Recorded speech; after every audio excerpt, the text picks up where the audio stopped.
The story you are about to hear is an amazing account of Swedish missionaries who traveled from Stockholm to Xinjiang, China, to take the gospel to the Turkic Muslims, or Uyghur people, in the deserts of eastern Turkestan. The work spanned more than 40 years, ending in 1938, when the last missionaries were escorted to the border by armed guards. And yet, the story does not end there. The legacy of the work, and of those who sacrificed to take the gospel to the Uyghurs, is recaptured through the eyes of the remnant. Margareta Hook-Wenfers met recently with Becky Watt of Run Ministries to relate the story of her own family's journey to Kashgar and beyond during the 1930s. Margareta, when did you first become interested in recapturing your mother's story? How did that begin? Well, of course, I grew up with this story. When I was a child, my parents had been in India after Eastern Turkestan. Of course, nowadays you say Xinjiang, but I grew up with Eastern Turkestan. And it was such a natural part of my life, meeting the old missionaries from there. And sometimes my mother would tell a little bit about what things and the caravan journeys. But really, I prepared myself to become a missionary doctor, and I worked, as you know, in Nepal. And it was during the autumn of 1981, when I was just having my ordinary prayer session. I was all alone. The Lord gave me a very strong feeling that I should do something to encourage the Christians, the old Christians that still might be alive from the days of the Swedish mission. Tell me about your mother and father. What took them to Eastern Turkestan? What was their background? What drew them there? My father grew up in northern Sweden. He grew up in a very warmly Christian home, a loving and caring home. And they belonged to this Swedish mission church, or covenant church. And there were missionaries in Eastern Turkestan from that area. And I have no recording how my father felt the calling. But he must have done it when he was quite young, because he started his missionary training at the age of 21 or so, at this training college here in this very town of Liveu. So he had this definite calling for Eastern Turkestan. And my mother, she had become a nurse, and she came to this missionary training college, Missionsskolan in Swedish we say. And she had felt a calling to be a missionary, and she thought she was going to Congo. And then there is a silence for a long time in her diary. And then it comes much later, and she says, my life has changed. I met Ivar, and he's going to Turkestan, and I'm going also. And they married in this lovely church in the south of Sweden, in my mother's home church. And the day after the marriage, I think it was on a Saturday, and on the Sunday there was this dedication service, and on the third day they left for Turkestan by train down to Genoa through Europe. This was 1931 in August. Then they took the boat, a big steamer in Genoa, through the Mediterranean, through the Suez Canal, the Red Sea, over the Indian Ocean to Bombay. And from Bombay, they went by train through India up to Rawalpindi. And from there, by bus to Srinagar. And there they stayed for some weeks. There was a group of missionaries. They stayed there to organize the caravan. You sort of rented or leased. You can say, like you lease a car these days, you leased a caravan, maybe with 30 caravan horses, with the caravan man, everything, to carry the packing and the people. And when they got that all organized, they also had to buy some sheep so that they had some meat for the journey and all the food they needed. And so they started on the caravan route, which that time, there were 3 different routes to choose between. That time they went actually there was not a real choice. It was the one that was open they had to take, and that was the very difficult one, Ladakh, a little bit more to the east in the Himalayas, then a shorter route over Gilgit. So it was a 7 weeks horse ride across the Himalayas. When they had put up their tent somewhere very high, it snowed, and they were snowed in for 3 days. And you know, they had seen many dead horses along the road. They knew it was a real danger of life. If you didn't get on going, you could freeze to death in these heights. And the animals, sometimes they couldn't walk because it seems they got mountain sickness. And my mother told how they would tie the eyes of the horse like that, so that when the horse didn't see, then he would walk on. He wouldn't be so frightened anymore. So again and again in her diary, she'd say, "Thank you, Lord, you helped us, you kept us, we got through this difficulty." And she would also describe how it was moonlight and they were riding, how they were singing. They were singing Christmas songs, though it was not Christmas. She seemed to enjoy it, you know. I think she'd only been riding a little bit as a child on horseback. They didn't give them any horse riding classes in the missionary training college. After a brief honeymoon and the long, dangerous 7-week trip across the Himalayas, Ivar and Elizabeth Hook reached their destination of Yarkand. The Swedish work had already begun in Yarkand? Were they meeting a team of people there? Yes. They were relieving also. Some people were going home, you know. So actually it seems that they started to work, like the day after they'd arrived, they started to work in the hospital, the mission hospital in Yarkand. So were both your mother and father working in that hospital? Yes, they did. My mother was a trained nurse. My father, he had 5 years in this missionary training college, so he was like both a pastor trained and a missionary trained. And then in those days, late 1920s, early 30s, all missionaries had to spend 1 year in something called Livingston Medical College in London, where they learned basics of medicine and a little bit of surgery. So my father, he was called a doctor, but there was no qualified doctor, neither among the Uyghurs or among the missionaries. The missionaries of those days were very keen to learn the language. That was a must. And they would have both elder missionaries as teachers as local people. And for my mother, we have a beautiful picture where one young girl from the girls' home, Mirza, is teaching her. Tell us about the work that the mission did. What type, the orphanages and the hospitals? In Yarkand, they had this hospital, and they also had a girls' home and a boys' home. And in fact, they had been working there since the 1890s, so a very long time. And my parents were put in the hospital, and actually it seemed that there was one other missionary there also, and the others went home, so they were really thrown into the work. Now let's talk about those early days. What does she describe when she sees this place and the people? Do you recall? Yes, she describes such a joy. In fact, somebody of the Uyghur workers at the mission, one of the hospital workers, he came riding to meet them. And she's just so thrilled when she writes in her diary to see one Uyghur Christian coming, or a Turk. They would call them Turks, in those days. So she was all thrilled to pieces.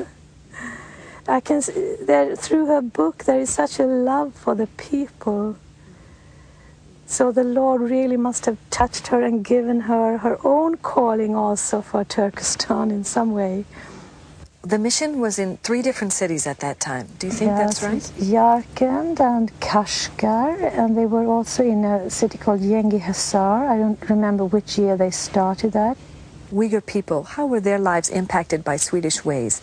Did they teach them agriculture or health or anything that they... They taught them particularly health. And in the school for orphan children, boys and girls, they would teach them all subjects. And because the mission had this printing press in Kashgar, they printed the textbooks in biology, in physics, every subject, geography. They had Uyghur textbooks for the children. And they were also taught in the printing press work, all that type. They were very clever Uyghurs who ran this printing press. And in fact, Gunnar Jarring, who has been a Swedish ambassador, peace mediator in the Middle East also, he has been always very interested in the Uyghur language and also in the Swedish mission. And he's written a book telling about every book that has been printed by the Swedish mission in Kashgar and what that printing press meant for the rate of literacy in that part. Gunnar Jarring, whom I mentioned, he was young and he was studying in Lund in the south of Sweden. He was studying linguistics, languages, and one of his lecturers happened to be the Swedish missionary Raket, who was such a linguist that he got a high position at this university after he'd been many years in Turkestan, and he wrote a grammar in Uyghur, and he was then working at this university institution, and he encouraged Gunnar Jarring to do his doctorate in Uyghur. And Gunnar Jarring went along with the missionaries on the caravan, and this time it was also through Russia and the Pamir Mountains, and he stayed for a year with the mission to study language, and he was seriously ill during that time, and they cared for him very lovingly, and he was always so thankful to the people for that and kept in touch all over the years. And now when he's going to be 90 this autumn, and he is in his old age continuing his work with the Uyghur language from old literature. Perhaps the last living Westerner with first-hand knowledge of the Swedish mission work in eastern Turkestan is former Swedish diplomat and Uyghur language and culture scholar, Mr. Gunnar Jarring. Becky spoke with him by telephone from his home in southern Sweden. I felt that all what the missionaries did ought to be known outside the missionary circles, not only with people who are connected with missionary work. Gunnar Jarring's respect for the Swedish mission's work among Uyghurs aided in the establishment of the Friend collection of historical photos and documents now preserved in the Swedish National Archives in Stockholm. Turning again to the Hook family, Margareta continues the account of her parents' lives and ministry in eastern Turkestan. Now, can you tell that story about when she became pregnant?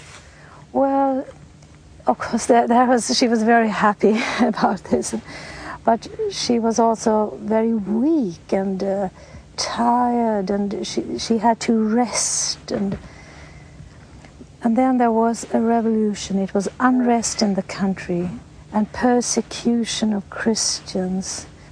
It was in 1933 that one of the Christian Uyghurs was shot to death, Habil. Some missionaries, they tied them to poles in order to shoot them, but miraculously they were let free. And this was at a time when that present ruler was, he started the Republic of Turkestan, something like that. But somebody then came from the British consulate and said, what do you think people in the world will think if you start your country, your republic, by killing foreigners? The turbulent political crisis and resulting persecution of 1933 cost the life of 19-year-old Habil, the first martyr of the Swedish mission's work in eastern Turkestan. This is the hymn book of Habil the martyr. It was very tragic how he was arrested and killed in Yarkand when they came and just took somebody, and they took Habil, and they asked him to deny his faith several times. And he said, "No, I will not do that." 3 times, I think, they gave him the option. And then one of the bodyguards, or whoever it was of that ruler, took out his sword and killed him.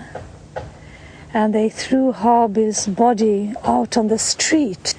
The dogs, who usually would just get on anything dead and eat it, they didn't touch Habil's body. So eventually it had to be buried, which was a sign for the people.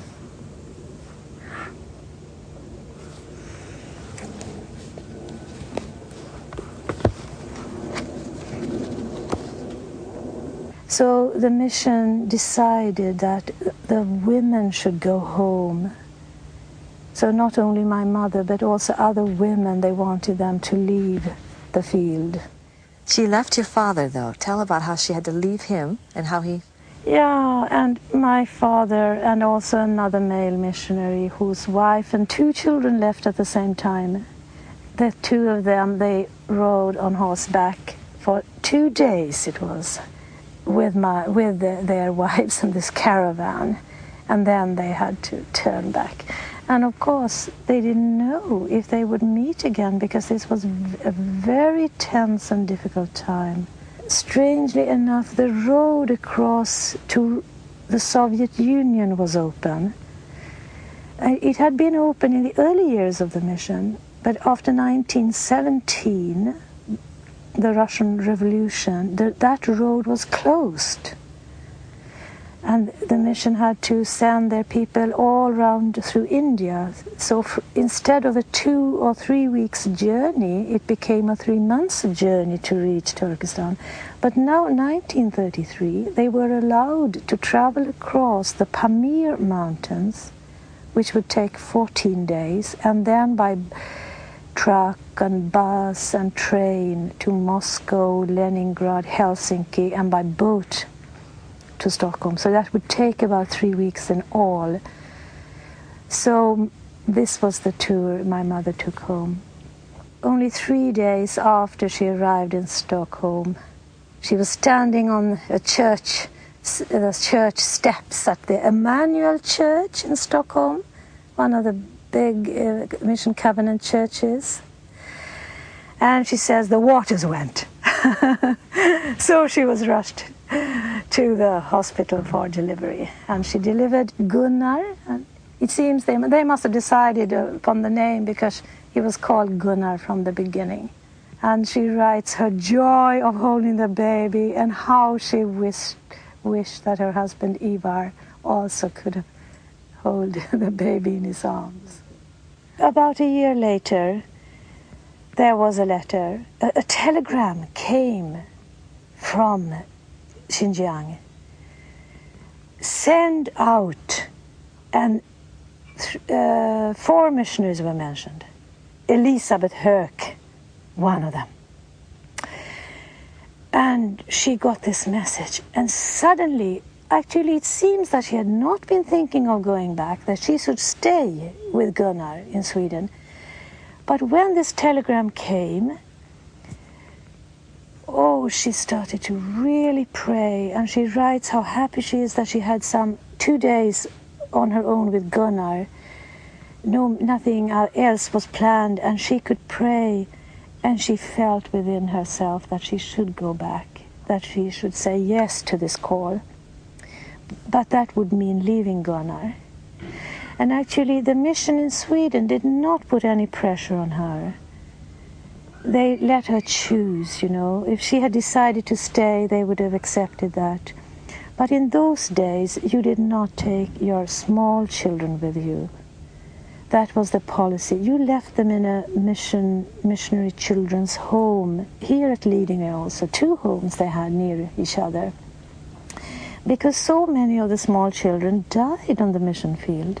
And even in Turkestan, there are these graves of babies, small children. So the decision to return to the work and to my father, it meant leaving Gunnar. And she writes, how my heart is torn. All through, she's thinking of Gunnar. How could it be with Gunnar? But when they came, when she traveled to London and from London across by boat through at Gibraltar, and then they went up somewhere in Italy, and there some other missionaries joined the ship, and there were letters waiting for them, one from Sweden then, telling about Gunnar, and so onwards to Bombay. So she would have some message along. Like in Bombay, I think also there was a message about Gunnar. But then, of course, on the caravan road, they went the Gilgit route. So, and that took 5 weeks. It took all 3 months, but those 5 weeks, of course, she didn't hear anything. Did she go then to Yarkand when she went No, back? because in the meantime, my father had been transferred to Kashgar. This is Kashgar, as it looked in those days. And I heard it's very similar even now. This one we can look at, it's outside the mission hospital. My father is sitting there on a little bridge because there were water irrigation canals. And during that time, you know, so many people were wounded, both soldiers and local people. And we have had a little box full of small, not bullets, but it was sort of any metal things which they would put into the arms. And my father took that out of people. So this unrest was Muslim against Muslim conflict? Yes. But, you know, there was influence both from Chinese and Russian in it. But it was Muslim against Muslim. However, at the end of 1934, relative calm returned to the region, and the growth of the mission and the Hook family continued. But your mother had other children. Yes, when she then came back again to Turkestan, then she had a miscarriage, and then she got pregnant with my sister Marianne, and she was born in Kashgar in May 1936. So then my father could hold his baby in his arms. At that time, it was peaceful time. That was a very peaceful time. They're in Kashgar. And what's happening with the Uyghurs? Is there a church? Oh, Are there yes. believers? There had been, you know, at times one and one came to the Lord. But there were also times when several would come to the Lord at the same time. And also a time of revival among these Christians that, you know, they got deeper in their faith, they confessed their sins and wanted to walk closer with the Lord. And so the church matured all the time. So my parents were taking active part, but there were Uyghur evangelists, maybe not anybody who they would call a pastor, but evangelists serving in the church all the time. And of course missionaries would also be preaching along with their work. So this work went on all the time, and they say that for this whole period, which is a long, from 1892 to 1938, maybe 300 Uyghurs became Christian. That sounds very little, but that was very much for any mission among Muslims in those days. But the mission, several times you can see how the mission thinks that they are not doing a good enough job. People are not getting converted in enough numbers, and they were thinking that they should, stop this mission. And so they were having these discussions. In 1937, in the autumn of 1937, it was the time planned for my parents to go home. It was not because of any unrest or so, but they and a group of missionaries should go on home leave. And the closest road across Russia was closed, so they had to go over the Himalayas, and they got permission to go over Gilgit, which was unusual. Only 5 caravans with missionaries all over the years could go via Gilgit. And the Gilgit route was 5 weeks, and the Leh Ladakh route was 7 weeks. So they came across Gilgit, and on that journey Marianne was with them. She was about 18 months old. And sometimes she was sitting in a box. Of the horse there would be some burden, some luggage, and on the other side there was this box with Marianne. I can see it here on the picture. And the horses were trained so that they would walk on the edge of the mountain path, the steep path, because then the inner box would just touch the mountain wall, or not touch it, just enough space. But the outer box would be outside over the steep of the valley. So it was frightening. But the horses just stepped on, and there would be a caravan man leading the horse also in front. At times, a caravan man would carry Marianne. At times, she would be sitting in front of my father or mother. You know, they would hold her, but not too much, because that was felt unsafe. You know, it was safer if she was on a box or tied to a caravan man. Tell us about these caravan men. Were they Uyghur? They were a mixture of people, but mainly Uyghurs, yes. But they could be from the Indian side as well, because some caravans, they started from India and went up, and then they went back. So it was both. They came to England, and they stayed for a couple of weeks in England, actually, because there were some relatives, and they had to wait also for the boat to take them across to Gothenburg. And then from Gothenburg, they went by train up to Stockholm and could meet with Gunnar. And that was in December 1937. Gunnar was almost 5 years old when he saw his father for the first time. And of course, then when they came home, they took little Gunnar with them to the home where they were staying. And Gunnar was weeping and said, "I want to go home." And he meant the children's home. And my mother said, "Oh, how my heart wept when I hear my son say he wants to go home. And we are home." My mother was pregnant with me at that time. Very early pregnancy, because I was born in July the year after. So I'm so happy that I can say that I was made in Kashgar. The Great Persecution of 1938 was just ahead. Uyghurs with any contact with foreigners were suspect and accused of being traitors to the new regime.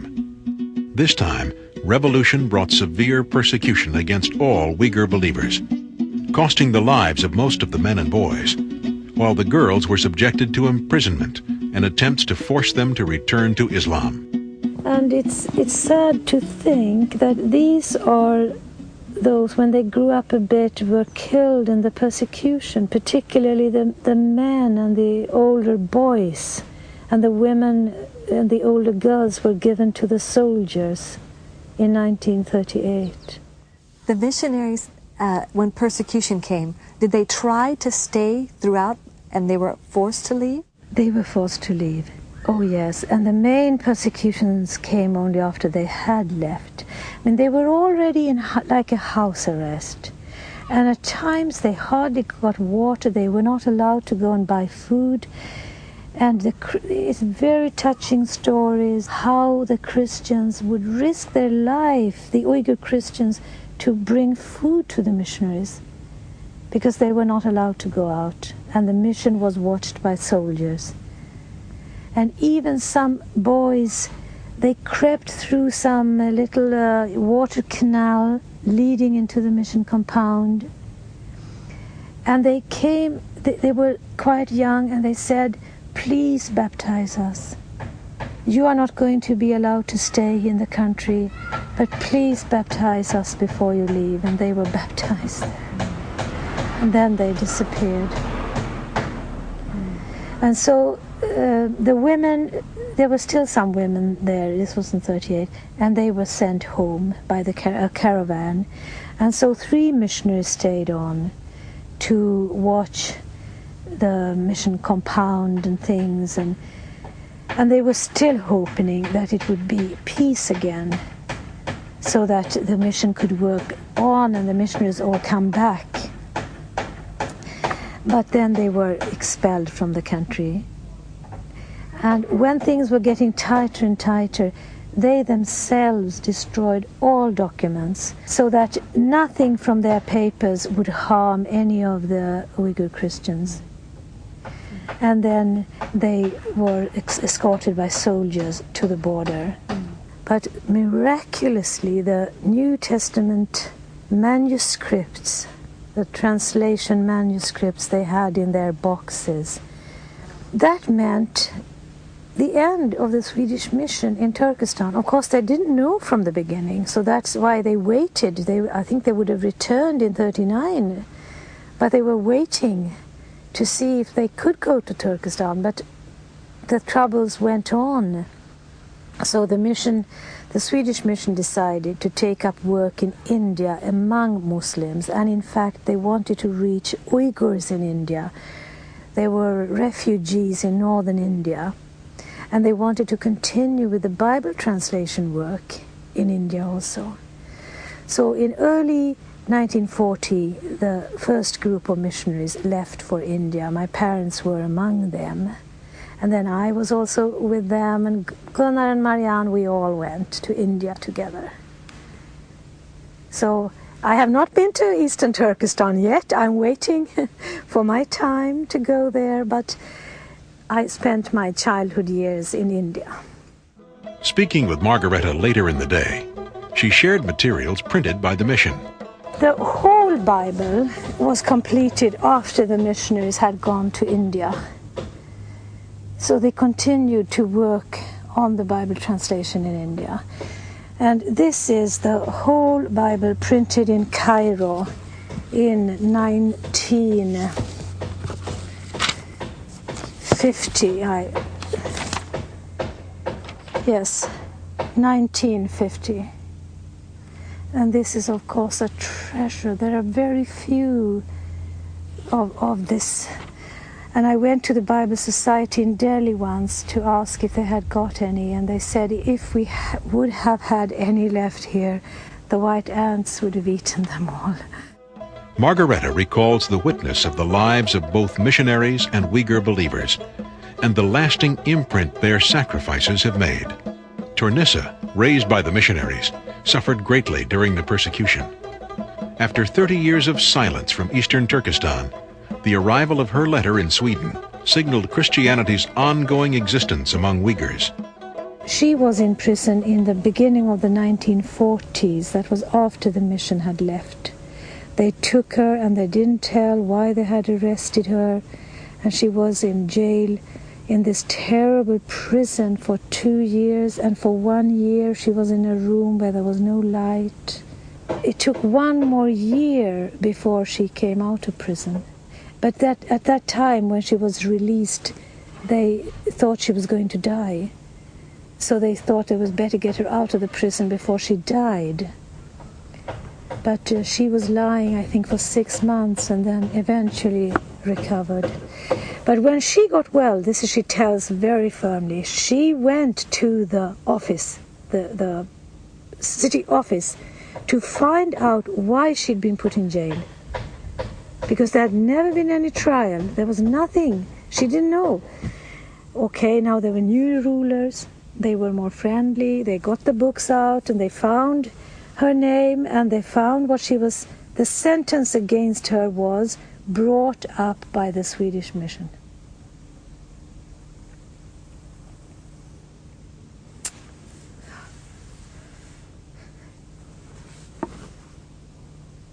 But anyway, Tornissa, she never spoke a bad word about the mission. She loved the mission. She loved the Swedes. You would think she would be bitter, but she was angry more with the authorities. And what about her walk with the Lord? What happened during those years? She always went on walking with the Lord. And everybody was, those who survived were, dispersed. Mm-hmm. Like these women, they had been given away to the soldiers, many of them. And they didn't know about each other. But they came back, some of them. Many died. But some of them would come back to their town, hometown, Kashgar or Yarkand. And after some years, they started to find each other and they started to meet. And Tunisa, she was the leader of a group of women who met all these years. And they would sing hymns, they would read Bible portions, but they had not one piece of scripture because everything had been burnt. They had no hymn books. But they remembered. They knew by heart. So how they sang, and I've heard Tunisa sit on buses in Pakistan where I met her later, or in Sweden when she visited, and she would sit and sing and sing and sing by heart, you know, verse after verse after verse. She is the woman who wrote. Tell us about that. Tunisa had for years been thinking of her, what she called her mother. And with her mother, she meant the Swedish missionaries, her mothers, in this children's girls' home. And she wanted to get in touch with them. And so she wrote a letter in 1967. And with fear for her life and situation, she went to the post office in Yarkand. This was during the Cultural Revolution, you know. But she had decided she was going to send this letter. And she had written, Swedish Mission, Sweden. No name, no proper address. And the letter was sent. And it came to Sweden. And it went to this Swedish mission office and that mission office. But the letter was written in Turkey, in Uyghur, you know. So when it got to the Svenska Missionsförbundets office in Stockholm, of course they recognized this. And she's writing, like, I've read this many times, that first letter. And she writes like this: like as the trees of the Himalayas are evergreen, so is your love, Mother, your love for me is evergreen in my heart. Are you still alive? And one of her mothers was alive. The one she was thinking particularly of had died. But that's how the missionaries started to write back. And from 67 till she came to Sweden in 85, this correspondence was going on. She would write her letters to me in this Roman script. She would try to visit, of course, all the living missionaries. I think there were 6 when Tunisa came. But also she wanted to visit the graves of all the missionaries she had met. So we traveled across Sweden and went to all these churchyards to find the graves, and people helped us, of course. And when she was standing there at the grave, she would always tell something about this person, what they'd been working with, appreciating their work. And then she spoke in many, many churches. She died when? 1991. That's the year when Tunisa died in April, Jacob Stephan died, and my mother died both in September. And they are the last 3 from that mission time. You have met Uyghur Christians other places. How has that been for you? That was a tremendous encouragement. I didn't know. I wasn't expecting to meet Uyghur Christians, and I could speak to them a little bit. And they didn't know the history of the Swedish mission. They didn't know there had been Christians in Xinjiang in earlier days. I had a feeling that they felt as if they had found their roots. And their faith was nothing strange and new. It had been there before. Uyghurs today are largely unaware of the gospel the Swedes labored to take to them. And yet, given opportunity to hear of his love for them, Uyghurs have responded to Christ. Let not the blood of the martyrs cry out in vain for others to return, bringing life-giving waters to the desert towns of Xinjiang.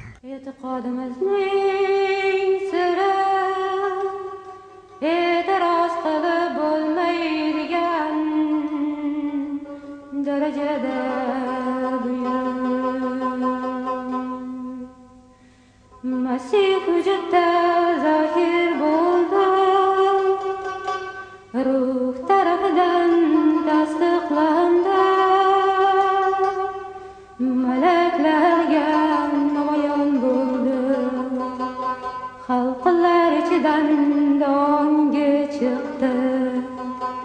Jahonda haqiqat topdi, samoga jamoliyle yuksaldi.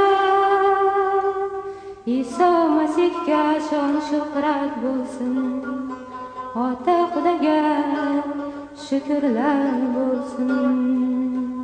Amin.